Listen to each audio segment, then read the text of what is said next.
ಆಗಸ್ಟ್ನಲ್ಲಿ ನಡೆಯುತ್ತಿರುವ Commonwealth fencing ಚಾಂಪಿಯನ್ಶಿಪ್ನ 3ನೇ ದಿನ ಭಾರತ ತಂಡ ವಿವಿಧ ಹಿರಿಯರ ವೈಯಕ್ತಿಕ ವಿಭಾಗಗಳಲ್ಲಿ 3 ಚಿನ್ನ 1 ಬೆಳ್ಳಿ ಹಾಗೂ 1 ಕಂಚಿನ ಪದಕ ಗೆದ್ದಿದೆ.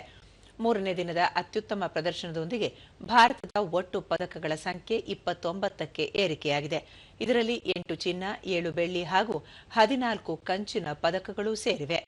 ಹಿರಿಯ ಮಹಿಳೆಯರ ಫಾಯಿಲ್ ವಿಭಾಗದಲ್ಲಿ ಭಾರತ ಚಿನ್ನ ಬೆಳ್ಳಿ ಪದಕಗಳನ್ನು ತನ್ನದಾಗಿಸಿಕೊಂಡಿದೆ.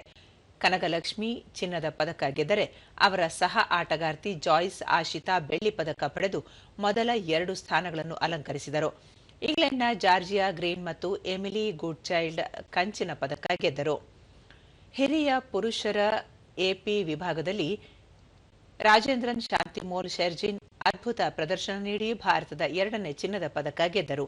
ಅವರು ದಕ್ಷಿಣ ಆಫ್ರಿಕಾದ ಕ್ರೂಗರ್ ಪೀಟರ್ ಅವರನ್ನು ಮಣಿಸಿದರು. ಪೀಟರ್ ಬೆಳ್ಳಿ ಪದಕ ಪಡೆದರೆ ವೇಲ್ಸ್ನ ಬುರ್ಖಾಡಾ ಮಾರ್ಕ್ ಹಾಗೂ ದಕ್ಷಿಣ ಆಫ್ರಿಕಾದ ಲೋಸೆವ್ಸ್ಕಿ ಸೆರ್ಗೆ ಕಂಚಿನ ಪದಕಗಳನ್ನು ಹಂಚಿಕೊಂಡರು. ಹಿರಿಯ ಪುರುಷರ ಸಾಬ್ರೆ ವಿಭಾಗದಲ್ಲಿ ಸಿಂಗ್ ಕರಣ್ ಸಿಂಗ್ ಆಸ್ಟ್ರೇಲಿಯಾದ ಶಿಮ್ ಯೂಂಗಿ ವಿರುದ್ಧದ ಫೈನಲ್ನಲ್ಲಿ ಗೆದ್ದು ಭಾರತದ 3ನೇ ಚಿನ್ನದ ಪದಕವನ್ನು ತಮ್ಮದಾಗಿಸಿಕೊಂಡರು. ಶಿಮ್ ಯೂಂಗಿ ಬೆಳ್ಳಿ ಪದಕ ಪಡೆದರು. ಇದೇ ವಿಭಾಗದಲ್ಲಿ ಭಾರತದ ಕುಮರೇಶನ್ ಪದ್ಮ ಗಿಶೋ ನಿಧಿ ಕಂಚಿನ ಪದಕ ಗೆದ್ದರು.